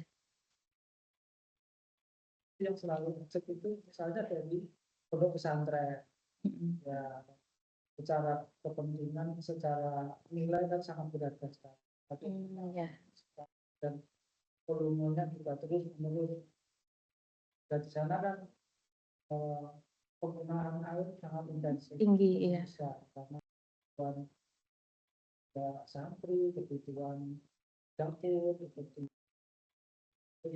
pasti tidak ada masjid, yang itu kita harus kelola setidaknya itu bisa untuk tingkat lah. Iya, Dari water yang mungkin propaknya iya benar. Itu bisa jadi untuk ikan. Iya. Untuk pesantren. Kalau pesantren punya kemandirian berprotein, kalau lumbungnya bisa diambil, maka Iya, dekat. Di kita banyaknya yang lumbung. Dalam skala terbatas, ya aplikasinya nanti setiap rumah harapannya itu punya kolam, punya taman air. Iya, taman air sehingga bisa kami potensi masuk yang drainase itu juga. Iya benar. Rencananya juga seperti itu Pak. Ya. Baik, dilanjut Mbak. Ya, 16 teman dan teman. Ya baik Pak, perkenalkan sebelumnya nama saya Sapna Suryaning Tias. Untuk rencana tesis saya itu judulnya Bioekologi Lamun di Pulau Panjang dan Pantai Semat Kabupaten Jepara. Ya, bioekologi. Jadi luas padang lamun secara global itu kan diperkirakan berkisar antara 160.387 km persegi hingga 266.562 km persegi. Lalu di Indonesia sendiri itu luasan padang lamun pada tahun 2018 itu dicatat diperkirakan berkisar antara 8.385 km persegi hingga 18.344 km persegi.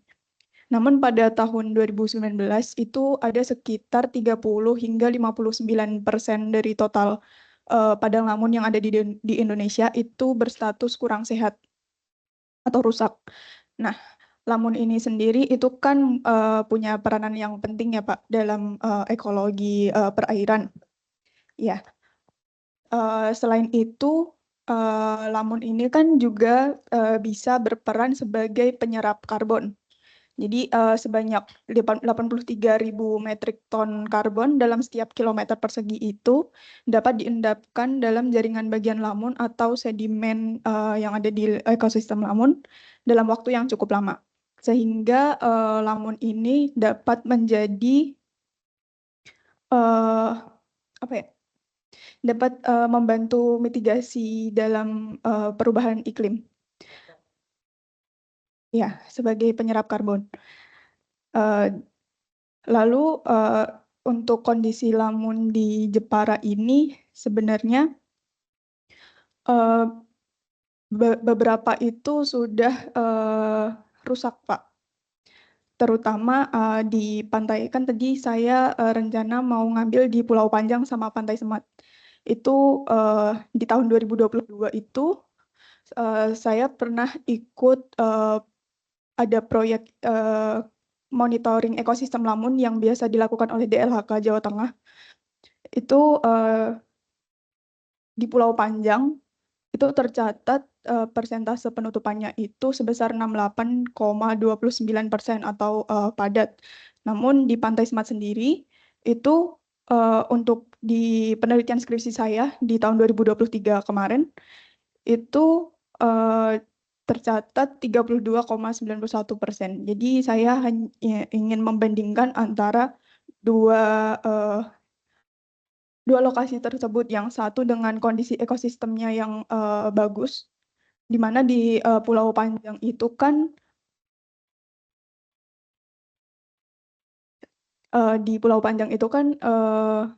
kawasan rehabilitasi. Namun di situ kan juga dibuat wisata juga.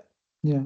Lalu kalau untuk Pantai Semat itu sebenarnya itu pantai yang baru-baru ini diketahui ada ekosistem lamun di situ, Pak.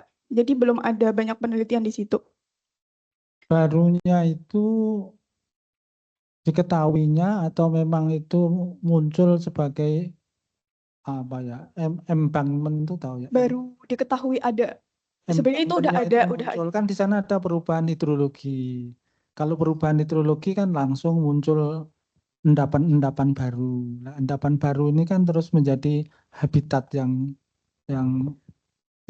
disukai, yang cocok gitu, sehingga tiba-tiba muncul. Tapi kan tiba simsalabim kan susah menjelaskannya. Tapi baru saja ditemukan itu kan juga susah loh kok selama ini terus apa? Berarti nggak ada perhatian. Ya, itu kurang perhatian. Sama sebenarnya saya juga sedikit penasaran, Pak, di Pantai Semat itu. Dari penelitian yang saya lakukan pas skripsi kemarin, itu kan saya ngambil ada 3 lokasi penelitian. Ada di Pantai Blebak, Ujung Piring, sama Pantai Semat. Namun di Pantai Blebak dan Pantai Ujung Piring itu tuh perairannya tuh jernih. Tetapi persentase penutupannya tuh malah lebih rendah dibandingkan dengan Pantai Semat yang keruh dengan kadar material padatan tersuspensinya itu tinggi. Padahal kan lamun kalau mau tumbuh, pertumbuhan lamun itu kan dipengaruhi sama kecerahan. Ya. Nah, itu saya juga sedikit penasaran, Pak, untuk itu. Jadi pengen dilanjutin lagi yang di Baik. Jadi sudah dikerjakan untuk 2 lokasi, akan dikembangkan menjadi lebih. Kemudian syarat hidup atau kondisi yang ada di lapangan nanti datanya sudah tersedia dari penelitian sebelumnya. Iya, tapi nanti tetap dilakukan pengambilan data lagi, Pak. Iya, maksud saya sebisa mungkin karena memang Lamun itu sebagai apa itu komunitas yang secara khusus ada di garis pantai, secara fungsi juga sangat banyak sekali. Dia bisa membuat apa itu endapan, menyebabkan daerahnya itu juga stabil, biodiversitas, kemudian juga area nursery dan sebagainya. Itu sangat penting sekali untuk kita jaga. Faktanya memang dia ada di pinggir dengan harapan dia masih bisa fotosintesa. Jadi kalau airnya keruh memang halangannya cukup nyata, tetapi yang penting sekarang malah dikembangkan saja identifikasi lokasi-lokasi yang cocok. Ya, jadi ditambahkan, kalau perlu keliling lah semua area itu dikelilingi, kira-kira satu lokasi sudah menurun kinerjanya dari data yang lama, kemudian area-area yang lebih cocok secara fisik, nanti kan bisa diamati, oh ternyata ke depan nanti akan potensi untuk itu biasanya diimplantasi atau ditanam ulang kalau sudah ada area baru. Kalau di area baru rehabilitasi yang dikembangkan di wilayah apa itu Lamun itu bagaimana? Apa seperti terumbu karang atau? Kalau Lamun bisa seperti terumbu karang, Pak, ada kayak transplantasi Lamun. Oke. Namun untuk tingkat keberhasilannya itu masih kurang. Itu yang menjadi tugasmu. Ya, jadi keberhasilan itu berarti kan fisik kimia yang sudah ada di lahan-lahan yang dicanangkan. Artinya kamu sampling semuanya daerah-daerah yang strategis, yang ada endapan pasirnya, yang kekeruhannya itu dicatat semuanya, sehingga nanti menjadi luaran. Oh ternyata area 1, 2, 3 tidak cocok. Yang lain 4, 5, 6 bisa diintroduksi, diimplantasi atau dijaga kelestariannya. Nah itu nanti sudah satu langkah lebih dari skripsimu. Saya kira itu menarik. ABC, ya nanti masalah di sana mau dikembangkan budaya dari sisi wisatanya menjaga atau menanam itu juga boleh. Jadi itu termasuk ABC. Culture-nya itu menggunakan wisata aksinya ya menanam di area-area yang sudah kamu rekomendasi dari temuanmu. Ya. Iya Pak. Terus ini Pak, saya ingin minta saran saja. Jadi untuk di penelitian ini saya rencananya akan ngambil beberapa aspek yang harus saya kaji. Itu ada komposisi jenis dan kerapatan lamun, terus ada indeks kesehatan ekosistem lamun dan indeks ekologinya. Lalu ada kondisi fisik dan kimia perairan seperti suhu, salinitas, pH, arus, jenis substrat, nutrien, dan sebagainya. Lalu ada komposisi jenis dan kepadatan megabentos yang berasosiasi dengan ekosistem lamun seperti kerang-kerangan, siput, bintang laut, teripang, bulu babi, dan sebagainya. Lalu untuk analisanya saya ingin mengetahui hubungan antara jenis substrat dengan kerapatan lamun.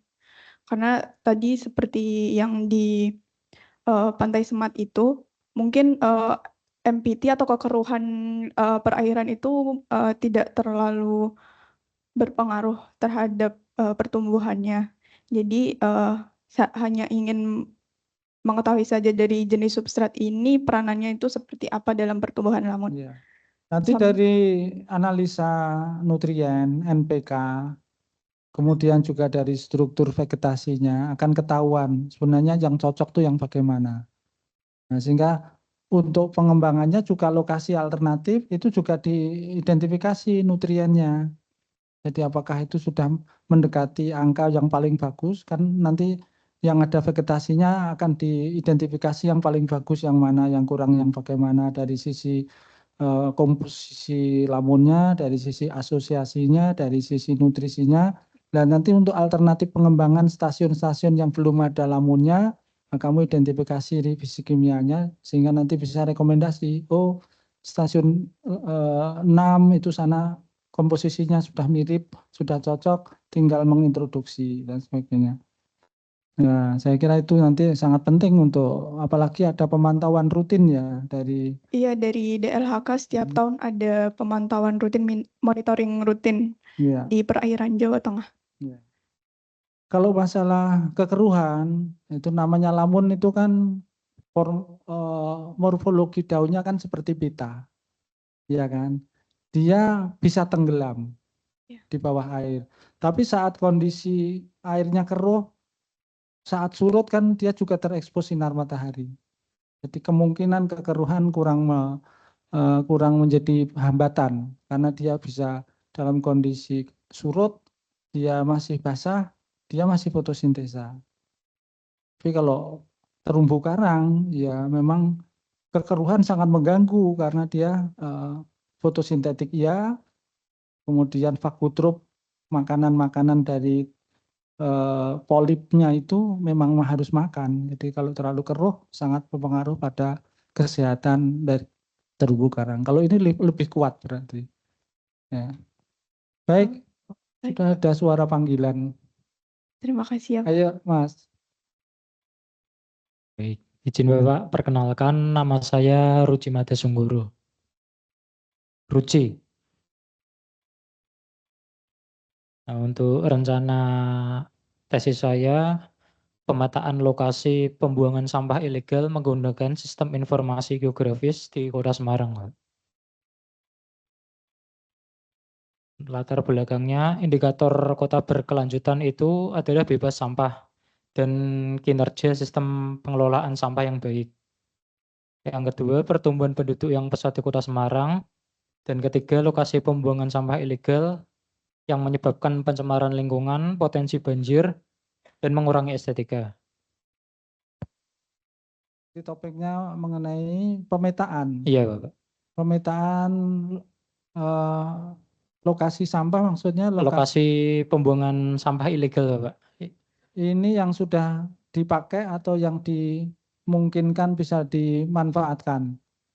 Yang dipetakan ini. Iya. Kalau yang sudah ada kan sudah fix itu ketentuan lokasi yang dipakai yang ada sekarang di selatan sana. Oh, Kalau yang mau dipetakan itu yang lokasi lain atau lokasi baru, pemetaannya tadi loh. untuk lokasinya belum tahu, Pak. Belum, berarti masih akan melihat Melihat potensi-potensi potensi-potensi ya. secara apa itu keruangan, secara kontur, secara potensi interaksi dengan lingkungannya begitu. Iya, Pak. Baik, jadi nanti datanya berarti pakai SIG. Iya, pakai SIG. Oke, berarti akan mengidentifikasi gitu ya. Iya. Kriteria-kriterianya sudah paham, berapa jarak dari kota, berapa jarak dari pemukiman, semuanya sudah tersedia ya. Sudah, Pak. Baik. Terus ketentuan-ketentuan lain termasuk tingkat sarana transportasi, jalur-jalur yang harus dilalui dan sebagainya. Saya persampahan tidak terlalu paham, tapi kriterianya sangat banyak itu nanti. Ya, ya silahkan nanti berdiskusi dengan Pak Mariono. Siap. Sudah di bidangnya itu. Siap. Terima kasih. Baik, dari online mungkin perwakilan saja. Coba ini Mas Jafri. Baik Pak. Ayo Mas Jafri. Izin Pak, boleh Pak. Hairul Anwar Pak. Silakan Mas. Oke, baik Pak. Saya Hairul Anwar Pak dari kelas sore. Kalau rencana tesis saya itu terkait dengan analisis life cycle assessment dari produk listrik Pak. Kebetulan saya bekerja di pembangkit listrik di Jepara. Life Jadi assessment latar apa belakangnya tadi? itu Produk apa Mas? life cycle assessment Pak. Ya, life Produknya cycle listrik Pak. listrik. Dari produknya listrik Pak, dari pembangkit Pak. Baik, silakan dilanjut.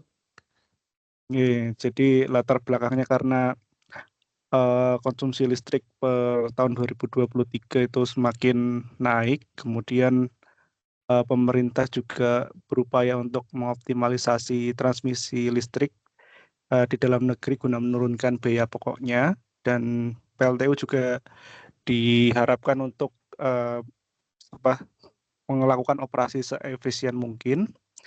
Jadi saya akan melakukan life cycle assessment terkait dengan listrik ini di pembangkitan, khususnya dari cradle sampai grid Pak rencananya. Jadi di rencana penelitian saya akan mengumpulkan data dari penggunaan batu bara sampai dengan limbah yang dihasilkan, sehingga harapannya nanti saya bisa mengetahui kira-kira isu-isu penting atau hotspot apa saja di proses pengoperasian PLTU, dan harapannya bisa memberikan rekomendasi alternatif perbaikan pada isu-isu penting yang dari hasil LCA tadi Pak.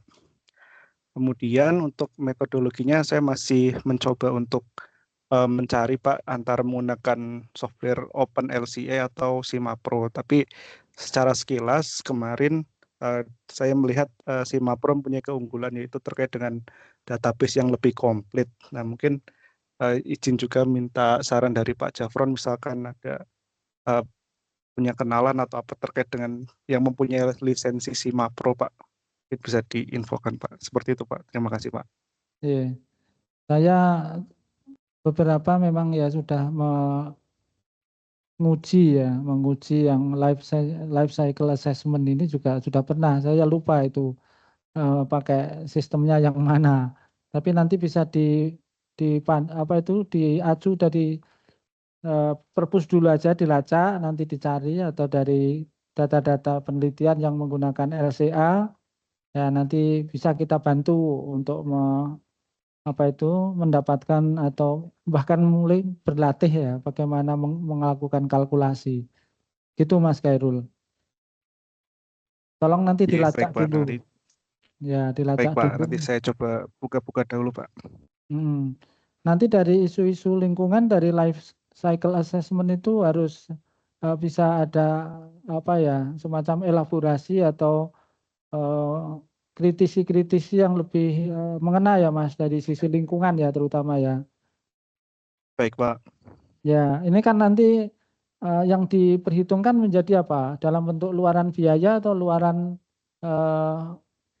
yang lain? Kalau luarannya mungkin yang pertama adalah dampak dari masing-masing proses Pak. Kemudian kira-kira dari masing-masing proses tersebut yang dampak ke lingkungannya dari beberapa aspek lingkungan itu cukup tinggi. Nanti kita coba gali dari sisi operasional. Apakah ada yang bisa diefisienkan sehingga dampaknya lebih berkurang seperti itu Pak. Baik, jadi nanti untuk komponen LCA itu sudah ngeklop dengan apa itu substansi ABC. Jadi karena akan ada apa itu persinggungan banyak aspek, terutama aspek-aspek fisik ya nanti ya, termasuk juga ekonomi. Jadi yang secara lingkungan mungkin akan sudah tersentuh juga. Jadi monggo nanti dicoba di browsing dari LCA yang sudah dikerjakan di sini agar metode atau formula rumusannya itu tinggal ngikuti saja. Gitu Mas Khairul. Ada lagi dari online, silahkan. Terima kasih Pak. Izin Pak, saya Pak Hafri Pak. Mas Hafri, silakan. Iya Bapak. Izin sebelumnya saya mengikuti kemarin dari awal masuk itu terkait dengan bank sampah. Cuman memang pada awal itu yang kurang spesifik. Menjelang akhir ini saya mendalami beberapa referensi jurnal yang ada, sekaligus melihat kondisi di lapangan bahwa permasalahan yang akan saya angkat terkait dengan bank sampah ini adalah bagaimana strategi kebijakan dari pemerintah Kota Semarang untuk meningkatkan kesadaran dari masyarakat di lingkungan Kota Semarang, individu terutama yang bersifat rumah tangga, untuk dalam memaksimalkan pengelolaan sampah secara mandiri, baik itu dengan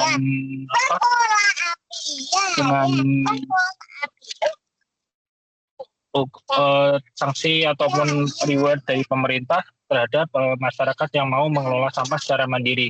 Karena mengingat timbunan sampah yang ada di TPS Jatibarang itu memang sudah kondisinya sudah over capacity, sehingga perlu adanya pengelolaan sampah yang lebih strategis yang menyasar pada masyarakat di kalangan bawah, Bapak. Cuman tantangannya di sini adalah karena sifatnya itu masyarakat individu, jadi kembali lagi ke will masing-masing masyarakatnya, Pak. Untuk memformulakan masalah yang saya temui ini, perlu menganalisis dari beberapa jurnal yang ada serta melakukan wawancara terhadap beberapa pihak yang terkait ataupun referensi dari penelitian yang ada di beberapa wilayah ataupun dari luar Indonesia sendiri untuk terkait pengelolaan waste management sistemnya, Pak. Untuk penelitiannya, metodologinya saya menggunakan metode kualitatif, memaksimalkan wawancara secara mendalam terhadap beberapa pihak untuk mendapatkan strategi yang lebih maksimal lagi. Itu Bapak. Baik, terima kasih Mas Hafri. Jadi ini juga nanti harus ini kerjasama nih, harus kong kali kong dengan Mas Samsul ini. Jadi dia masih mencari alternatif. Bertiga, Pak. Dia baik. Terima kasih Mas Hafri. Mohon bisa di-mute. Terima kasih Pak Jaka. Ya, nanti kita. Jadi untuk strategi, saya kira kita perlu pengkayaan dari apa yang sudah dipraktekkan di kota-kota yang lain dahulu. Kira-kira itu nanti menjadi pembelajaran berharga kan, dari Surabaya, dari Madura, dari Malang, dari Jakarta, bagaimana mereka menggerakkan bank-bank sampah ini sebagai instrumen untuk pengelolaan lingkungan di suatu kota. Jadi kalau di sana nanti di sini belum diadopsi atau belum dikembangkan, maka itu juga menjadi salah satu langkah aksi yang bisa dikerjakan. Saya juga gambaran saya itu di Semarang fenomena banjir itu sudah jadi sejarah, juga sudah jadi cerita. Kemudian ada potensi limbah yang selalu datang, nggak usah pergi kemana-mana, limbah plastik itu datang terus dari muara. Nah, kenapa masyarakat pantai yang saat ini sudah ekonominya lemah ini tidak difasilitasi dengan instrumen bank sampah? Kan tinggal menguti di pinggir kali aja, nggak usah kemana-mana, nyucinya juga udah tersedia, jemurnya juga sudah tersedia, sehingga sudah lebih bagus kualitasnya gitu. Cuman untuk keberlanjutan pengoperasian dan sebagainya ini kan juga tidak bisa oleh masyarakat sendiri, harus ada mitra, harus ada subsidi, harus ada pembinaan dan sebagainya. Nah ini kalau di muara-muara itu sudah lumayan tertangani, saya kira perairan-perairan kita juga secara produksi kasus Demak juga akan terbantu karena airnya bersih. Gitu. Tapi kalau isinya plastik semuanya, mangrove pun mati. Jadi pengalaman dari Rembang itu, kalau mangrove itu kan memang tugas dari alam, dari Gusti Allah itu kan mengerem ombak. Pada saat ombaknya itu mengalami perlambatan, material ringan itu akan tertimbun di lantai mangrove, sehingga akan bertumpuk, kering jadi daratan. Seperti kerajaan Sriwijaya dahulu. Sisi timur itu yang bangun daratannya kan mangrove gitu. Tetapi kalau yang nimbun ini isinya plastik, ya ternyata juga kerdil tanamannya, lama-lama mati karena plastik itu sama sekali tidak menyediakan oksigen untuk perakaran. Sementara dia dibela-belain bikin akar napas dan sebagainya itu, kalau isinya plastik ya tetap kewalahan. Nah, sehingga kalau plastik ini ditanggulangi oleh bank sampah yang bekerjanya di garis pantai, di muara dan sebagainya, saya kira banyak yang bisa diuntungkan secara ekologi. Mangrove-nya bagus, ikannya bagus berarti SDM-nya, otaknya encer, pinter-pinter gitu ya. Jadi ada hubungannya itu. Makin bagus mangrove, makin bagus terumbu karang, makin bagus ikannya, makin bagus kualitas manusianya. Jadi nanti saya kira itu untuk bank sampah ya semacam strategi untuk mengadaptasi masyarakat melalui binaan pemerintah, harapannya itu bisa diwujudkan dalam bentuk langkah aksi ya, ini yang jadi harapan dari penelitian Mas Habri. Saya kira demikian, ini sudah lebih gelap lagi, sudah nggak kelihatan langitnya. Kita cukupkan, nanti yang lain silakan diskusi dengan WA, nomor saya atau nomor Pak Fuad. Saya yakin juga sudah punya semuanya, boleh direspon melalui chattingan di WA. Saya kira demikian untuk sore hari ini. Terima kasih untuk berbaginya. Moga-moga ada semangat, ada alternatif untuk bisa menajamkan apa yang sudah ditulis di outline riset. Cukup ya semuanya hari ini, kita akhiri. Selamat sore, assalamualaikum warahmatullahi wabarakatuh dari yang di kelas maupun yang di online. Terima kasih Pak. Waalaikumsalam warahmatullahi wabarakatuh. Terima kasih. Kembali izin live.